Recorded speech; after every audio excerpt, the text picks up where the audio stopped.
Assalamualaikum warahmatullahi wabarakatuh. Bismillahirrahmanirrahim. Innal hamdalillah nahmaduhu wa nasta'inuhu wa nastaghfiruh wa na'udzu billahi min shururi anfusina wa sayyiati a'malina. Man yahdihillahu fala mudilla lahu wa man yudlil fala hadiya lahu.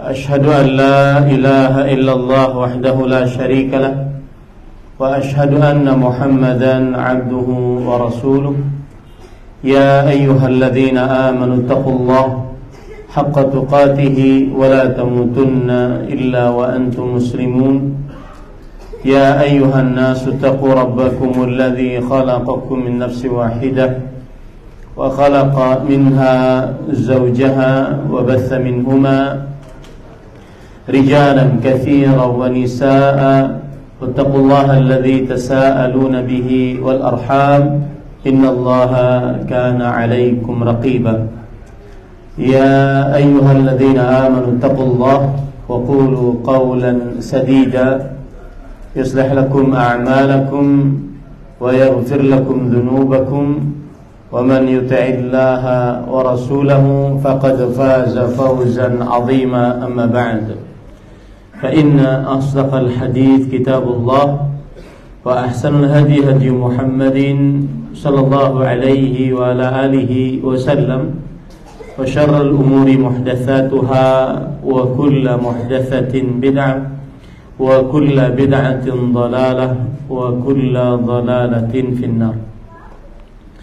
Alhamdulillah, kita bersyukur pada Allah Subhanahu wa taala pada hari ini, hari Kamis malam Jumat 13 Rabiul Awal 1445 Hijriah.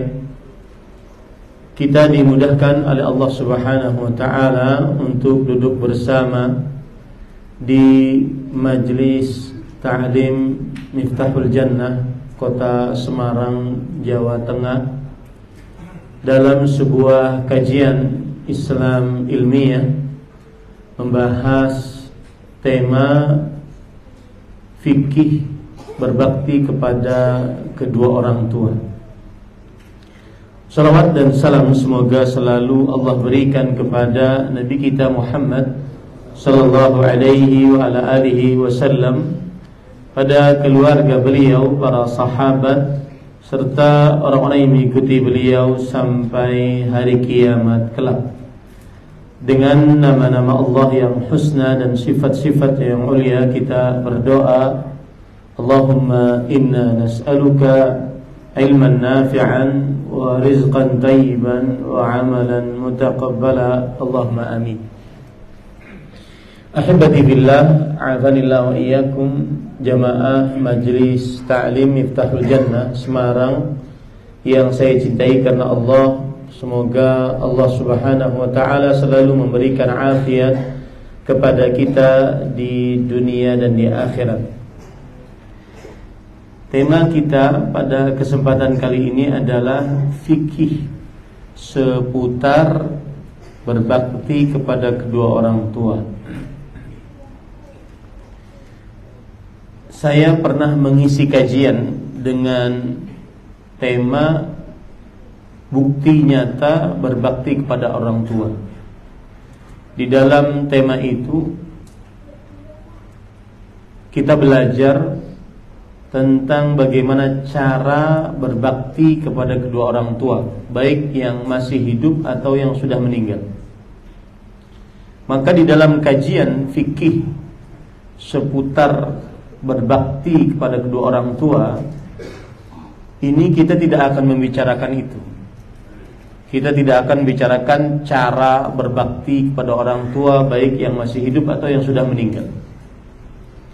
Kita akan membicarakan permasalahan-permasalahan fikih yang berkaitan dengan berbakti kepada orang tua. Saya beri contoh, misalkan seorang anak ketika diminta oleh orang tuanya untuk menceraikan istrinya, apa yang harus dia lakukan?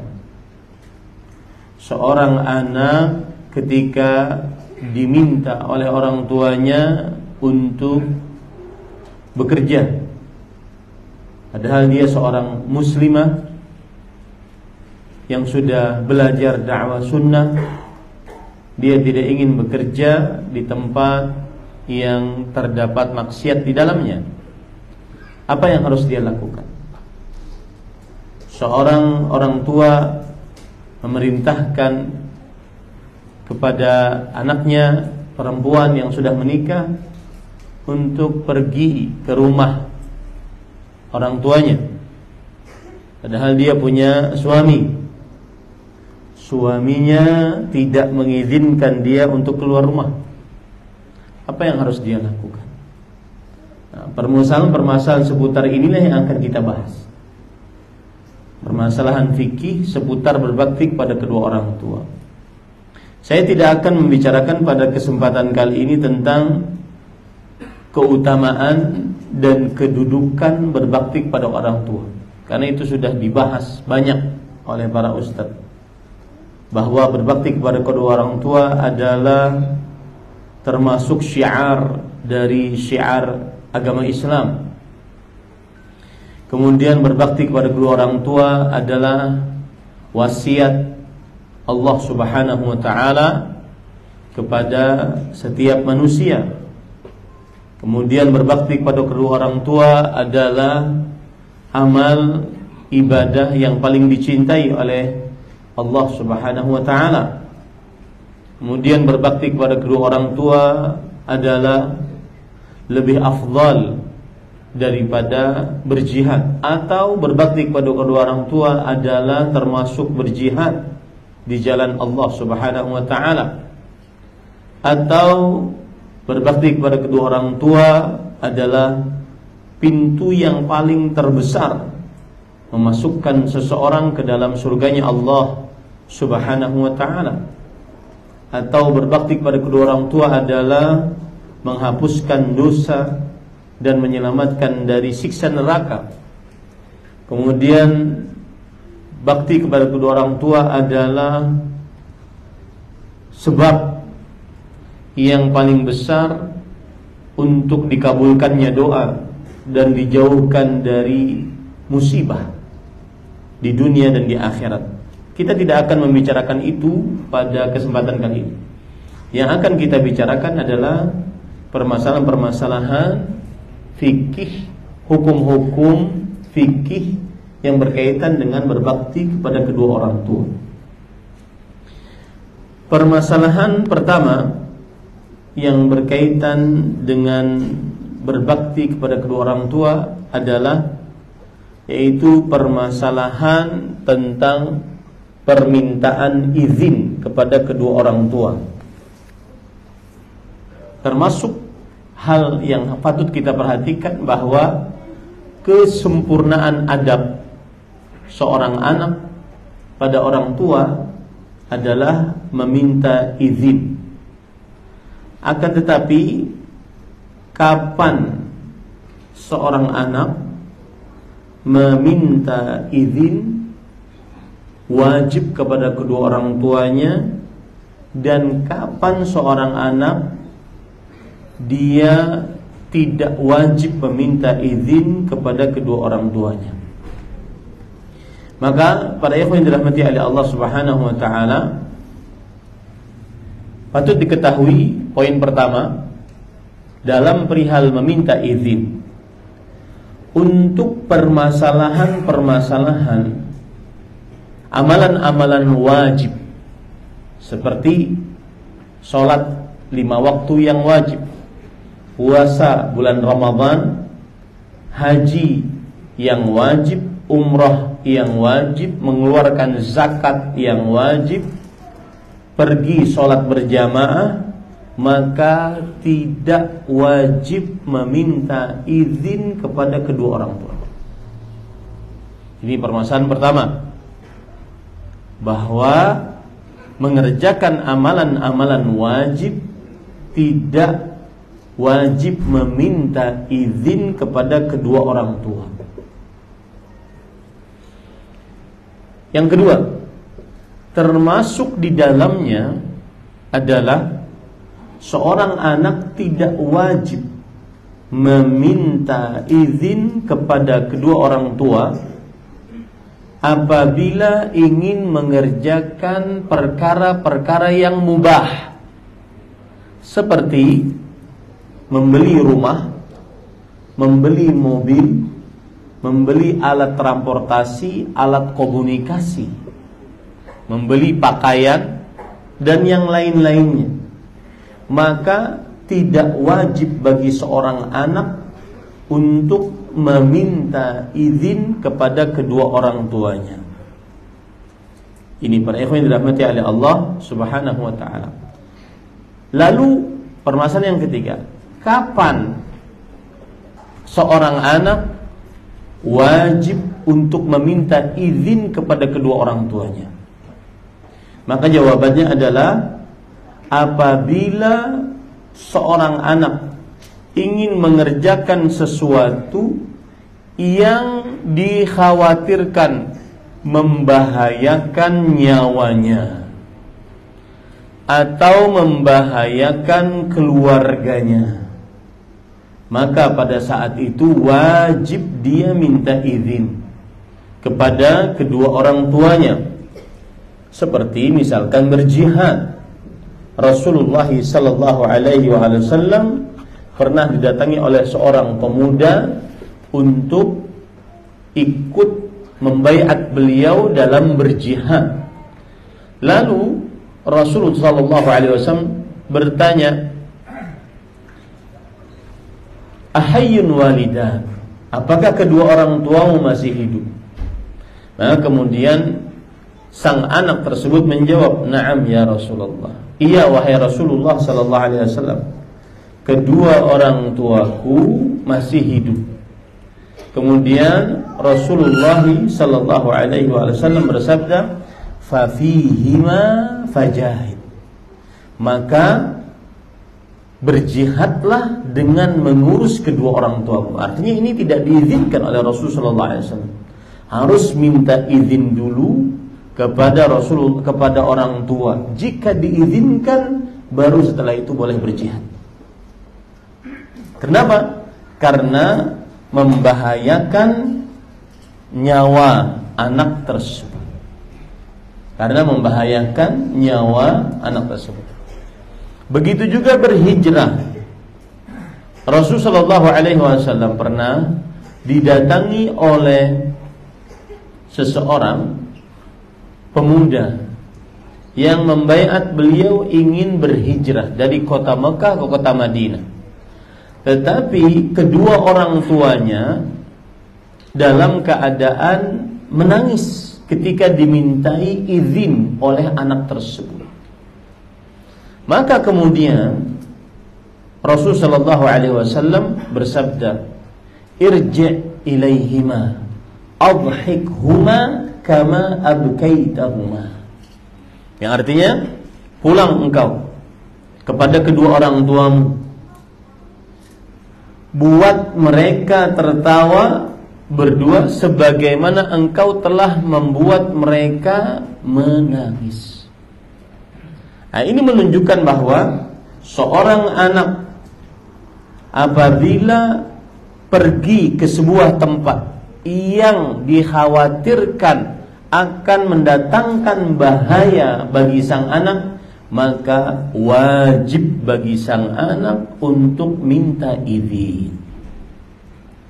Is'ala dzalik. Maka nanti akan dianalogikan dengan perkara-perkara yang lain. Kalau kita sebutkan contohnya banyak-banyak tidak akan cukup.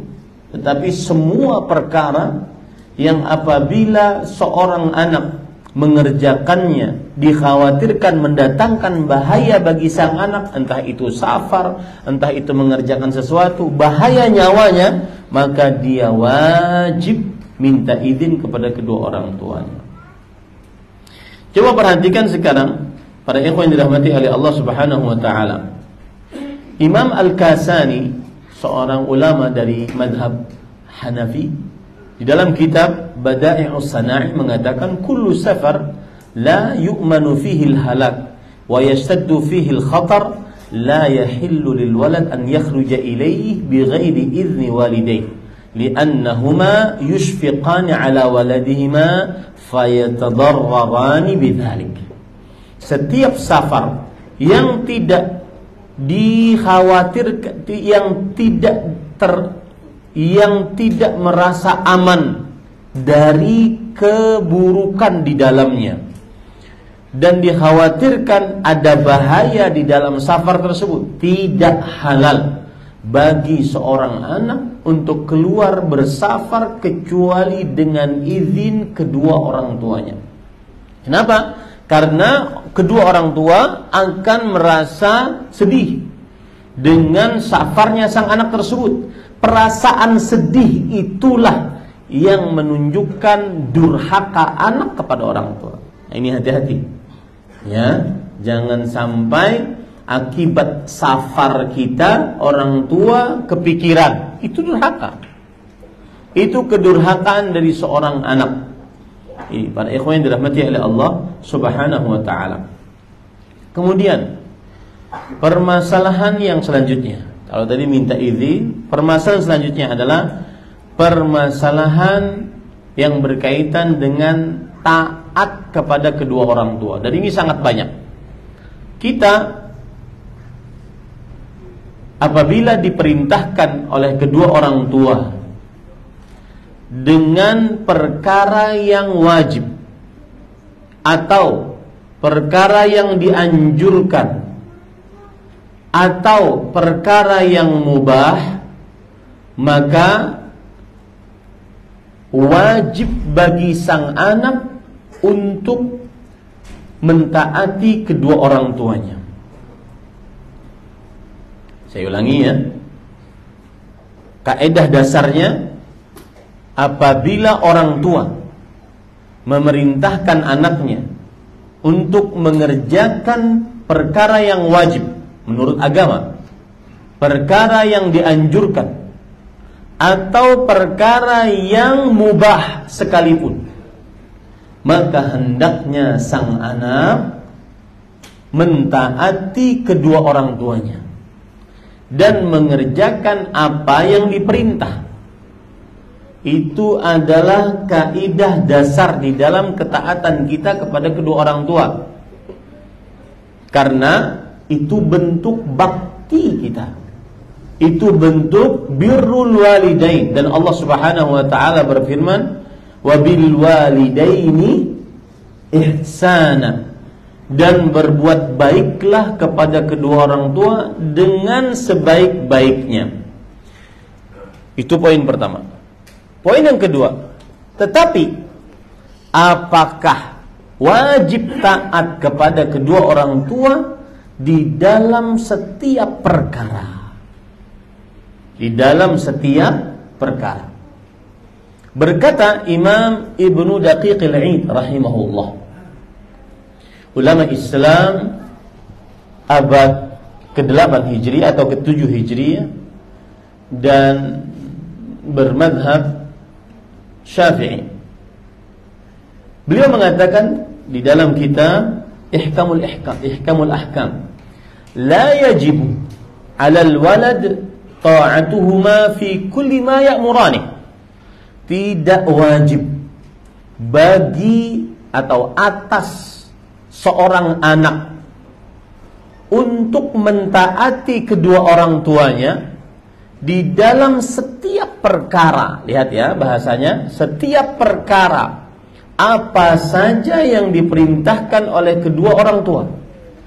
Wala fi kulli ma yanhayani an, dan tidak wajib untuk mentaati apa saja yang dilarang oleh kedua orang tuanya.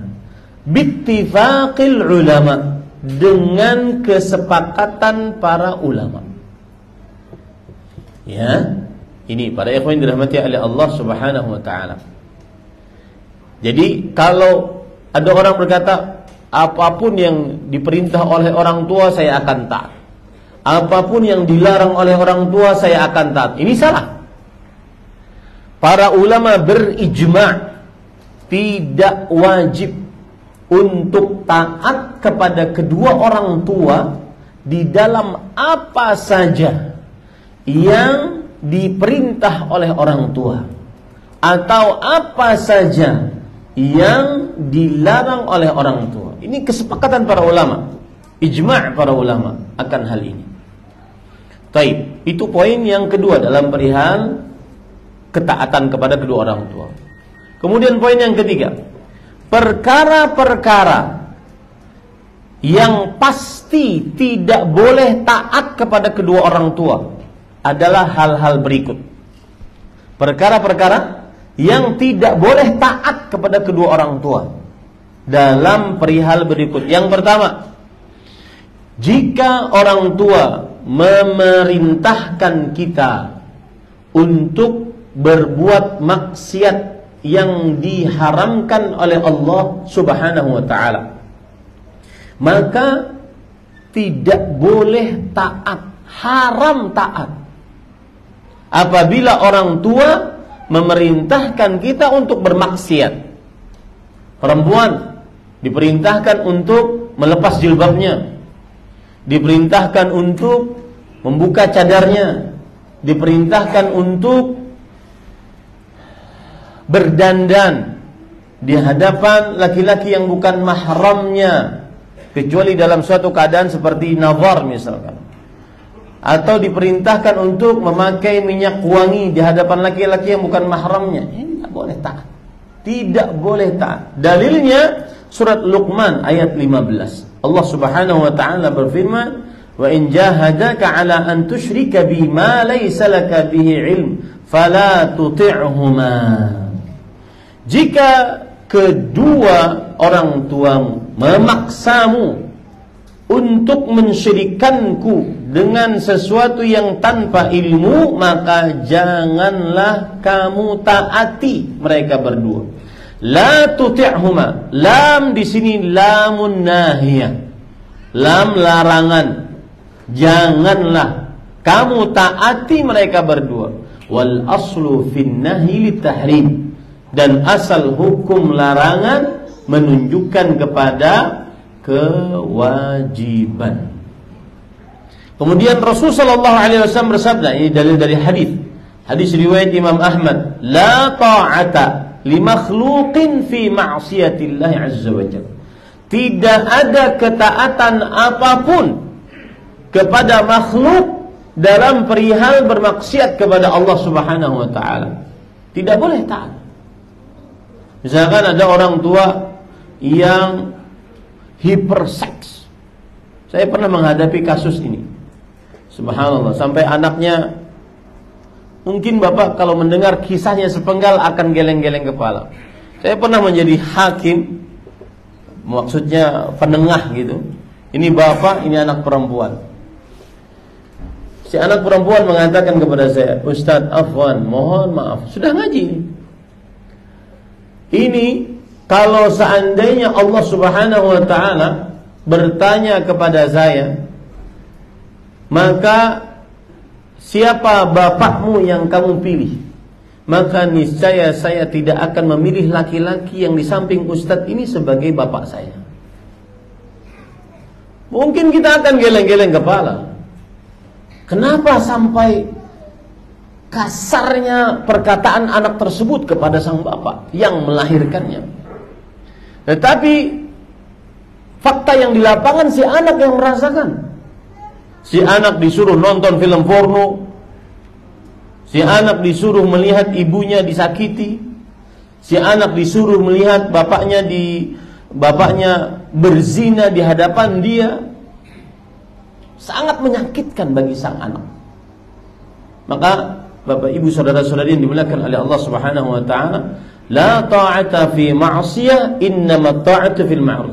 Tidak ada ketaatan apapun dalam perihal bermaksiat kepada Allah Subhanahu wa taala. Sesungguhnya, saya ulangi, tidak ada ketaatan apapun kepada makhluk siapapun dalam perihal bermaksiat kepada Allah Subhanahu wa taala. Di situ ada keumuman ya, ketaatan apapun dalam kepada makhluk siapapun, mau dia orang tua, mau dia guru, mau dia pemerintah, dalam perihal bermaksiat tidak boleh taat. Tidak boleh taat. Jadi kalau seandainya ada pemerintah kita mengatakan, ayo minum khamr semuanya, nggak boleh taat. Ayo makan riba semuanya, nggak boleh taat. Tapi tidak boleh memberontak. Tetap patuh tunduk di dalam kesatuan kaum muslimin. Akan tetapi dalam perintah bermaksiat tidak boleh taat. Baik. Ini sudah adzan, kita sholat dulu biar hati kita tenang, kajian juga nyaman. Ya, mudah-mudahan juga bisa lebih mengatur lagi tempat duduk. Ya, setuju ya? Kita sholat dulu ya. Baik, ini yang bisa disampaikan. Wa sallallahu nabiyana Muhammad walhamdulillahirabbil alamin. Wassalamualaikum warahmatullahi wabarakatuh.